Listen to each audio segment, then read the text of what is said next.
Well, I put the Canadian maple leafs in storage. I grabbed some others out. We should be fine, though. What are the chances we're going to be talking about maple leafs?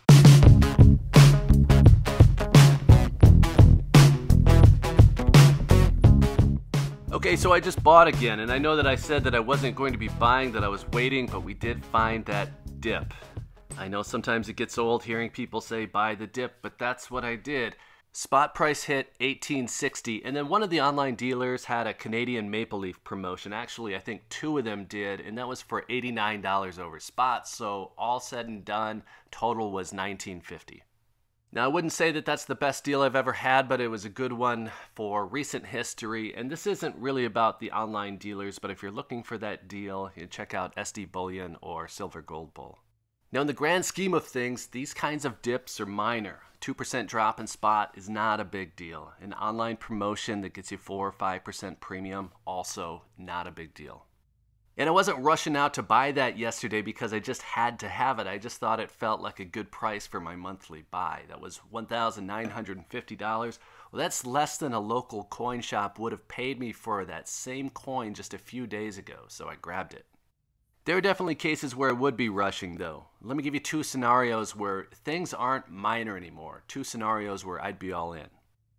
There's a possibility the price of gold could retrace to $1,700, basically where we were in March again. And in that case, especially with Bitcoin's upside being questionable right now, at least in the short term, I'd be buying with bells on, big smiles. I think gold at $1,700 is on sale. I want more of it, and if I can get it at $1,700, then I'm all in. And there are two reasons that I think that $1,700 number is possible. The first is simply that an economy coming off of a year like we've just had doesn't really need gold right now. You and I might think we need it for other reasons, but it isn't like some of the industrial metals or commodities that are hot right now because of production needs. And I think a lot of that lack of demand, we'll call it, is already priced in. I mean, if that wasn't the case, we would have seen gold continue to go higher last year. Last year's news was about as bad as it gets.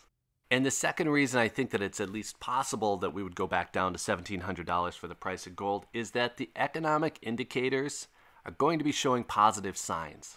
Let's just stop there for a minute. We can all roll our eyes at the idea that the economy is good, but jobs numbers are going to look good month over month, year over year. Retail spending is going to look good. Movie theaters are going to reopen. Air travel is going to pick up. We're going to see positives and we're going to see false positives. And from what I've seen in the eyes of investors, those two are kind of the same thing. And that's going to make gold seem less necessary as a financial fallback as well. So both of those two different situations make $1,700 spot at least look possible, if not probable. So that's the first scenario. Those are the kinds of things that would send the price of gold down. We'd see gold at a discount, and I would be a buyer. Now, don't dwell on whether those indicators are accurate. I just think in terms of what it might mean for the price of gold.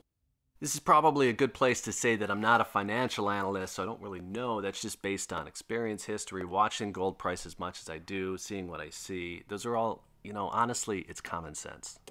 Now, the other way that it could go is that the jobs numbers don't come in looking good. Retail spending doesn't continue to increase. After the stimulus dollars get burned up, inflation continues to run, the stock market corrects, and God forbid, some kind of other bit of bad news hits. And if something like that happens, I guess I'm all in on gold again, because now it's going to be going up. The current prices are the discount prices all of a sudden. And something like that hits the whole market. It's not just physical, it's ETFs and miners. Everything's going to go up in a scenario like that.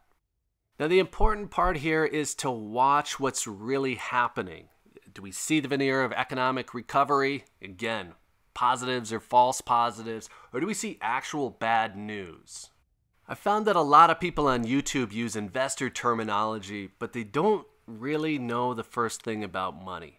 And I know that sounds rude. I don't mean to be rude. It's just an observation. People will focus on actual bad news, undeniable bad news, Out of control government spending, that's bad news.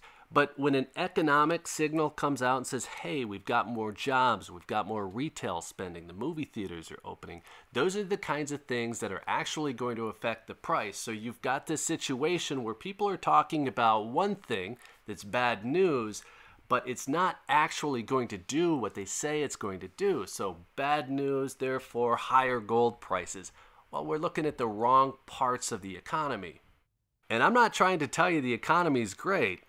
I'm just saying that you can always find bad news, and some people really excel at it.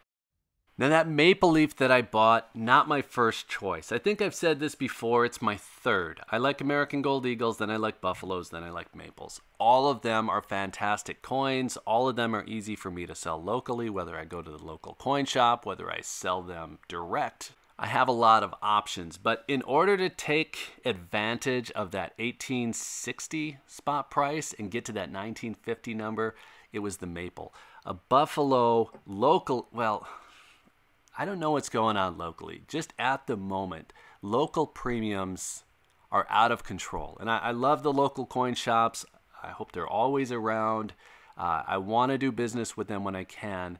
They didn't have a Buffalo, but they did have some other coins that I would have considered, but the premiums were astronomical. So to take advantage of that lower price, I bought online, and a Buffalo was $100 more than the Canadian maple leaf. So to get to that 1950, the Buffalo was 2050. I did find one for 2040. It was a $90 difference. I almost did it, but again, that's not really taking advantage of that dip.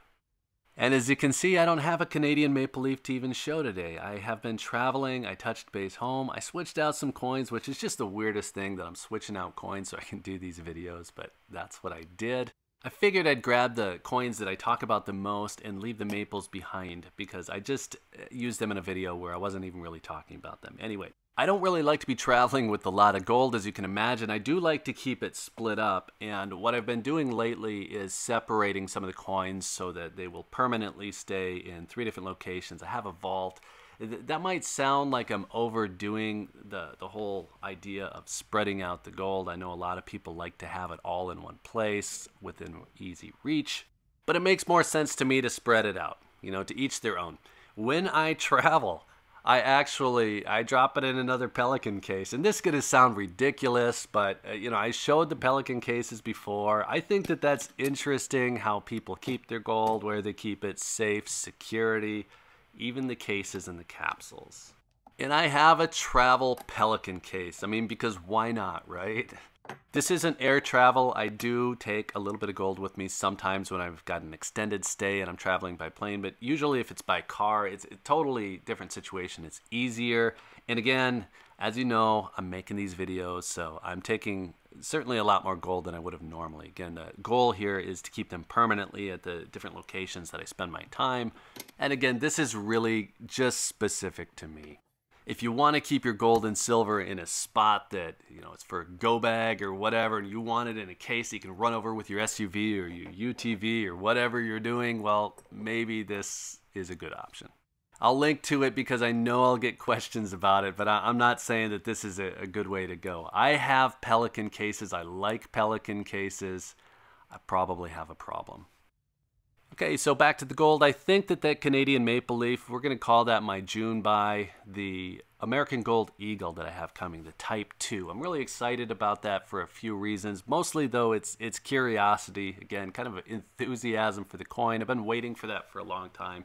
That's going to be my July purchase. Now, if prices go wild, they either go down or they go up, I'm probably going to be buying more. If they don't, if we kind of sit in this middle range where we're getting some positive economic indicators or some positive news and we're getting some bad news, you know, not either extreme, I'll probably just keep at it with my scheduled buys. And you know, I know that my scheduled buy right now is technically a ½ ounce American Gold Eagle, but as I've been buying more, the premiums are just so different on a 1 ounce coin versus, say, a 1/4 ounce coin, which is actually my favorite for a scheduled buy, that I've just been buying the 1 ounce. And just to clarify that one thing, I'm not going to buy because prices go up. It's if the indications come out that look like it's going to go up. If things start looking really bad, then I'd be buying more.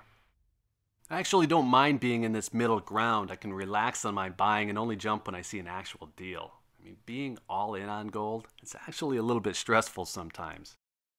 So let me know what you think. I know some of you have said that you're already all in on gold, and that's cool, but a lot of you seem to be waiting.